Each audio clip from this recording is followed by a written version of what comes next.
Evangelist Homestead. Sons and Daughters of God, a devotional by Ellen G. White. Persecution helps spread the gospel. September 11th. I take pleasure in infirmities, in reproaches, in necessities, in persecutions, in distresses, for Christ's sake. 2 Corinthians 12, verse 10.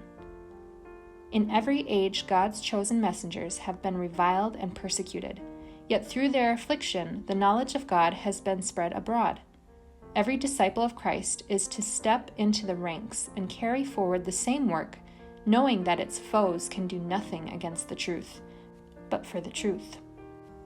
God means that truth shall be brought into the front and become the subject of examination and discussion, even through the contempt placed upon it. The minds of the people must be agitated. Every controversy, every reproach, every effort to restrict liberty of conscience is God's means of awakening minds that otherwise might slumber. How often this result has been seen in the history of God's messengers. When the noble and eloquent Stephen was stoned to death at the instigation of the Sanhedrin Council, there was no loss to the cause of the gospel.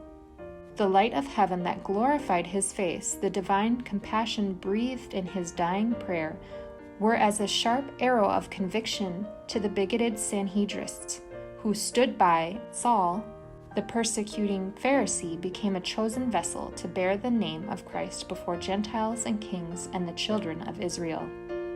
And long afterward, Paul the aged wrote from his prison house at Rome, "Some indeed preach Christ, even of envy and strife, not sincerely, supposing to add affliction to my bonds. Notwithstanding, every way, whether in pretense or in truth, Christ is preached." Through Paul's imprisonment, the gospel was spread abroad, and souls were won for Christ in the very palace of the Caesars.